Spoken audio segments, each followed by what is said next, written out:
Welcome, ladies and gentlemen, on another episode on Real Talk with Amo. And today we are going to talk about love. Love from the biblical basis. What is love? And how does it work? What is love?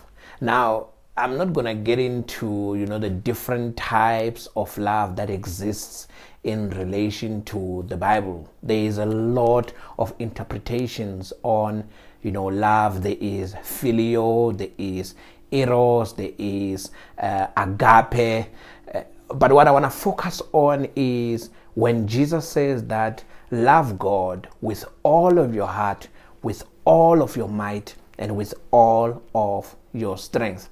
So you can notice when Jesus makes a statement like that, and it's a very heavy statement. I mean, for you to love God with your strength and with all of your might and all of your power, definitely it's impossible for you to do that. Now, please pay attention. Notice this. If Jesus says, love God with all of your mind, with all of your strength, and with all of your heart, this means that there should be no room for anything in your life.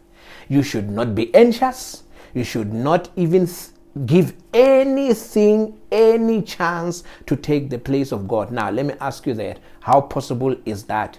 And also notice the Bible doesn't say love God with all of your might and all of your strength and all of your power in good days or when things are going good.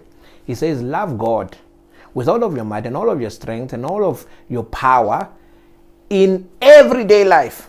Which means even on a day where you are not in a good mood, you must love God with the same intensity of love. Now tell me, how possible is that in your own strength? It is impossible. You can't do it.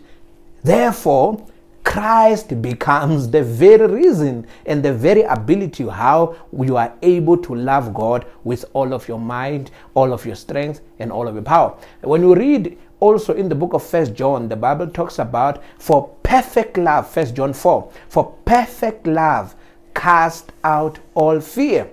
Perfect love cast out all fear. Now, we have just established earlier that your love fluctuates. Whenever things are going good, whenever people have done good to you or they've treated you well, then you love them.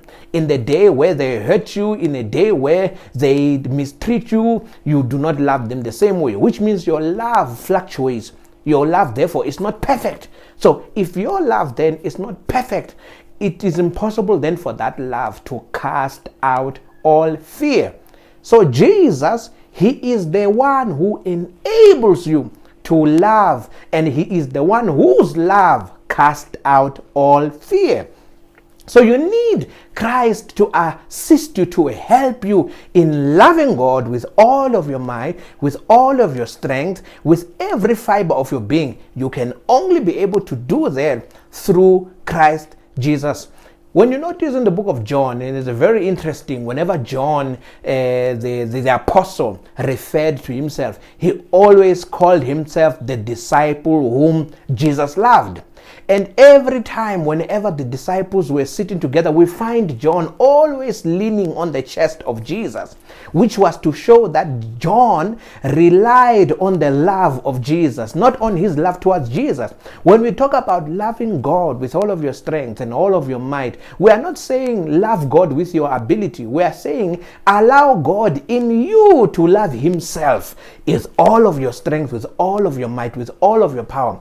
Everything that has to do with the love of God, every perfect love of God, it has to do with Christ in you. For it is in him that we live, in him that we move, in him that we have our very being. You cannot love God with your strength. You cannot love God with your power. For what it is possible with God, it is impossible with men. So if you see that loving God in your own strength, it is impossible, it is an opportunity for God to demonstrate how possible it is to him. So to love him is not in your ability. To love him, it's not in your strength. To love him, it's not in your might. To love him, it is in the might and the strength and the power of God who resides on the inside of you. I hope you learned something today as we were talking about love. I hope to see you again next time where we will be discussing discussing transformational topics for daily living. I hope you enjoyed today's conversation.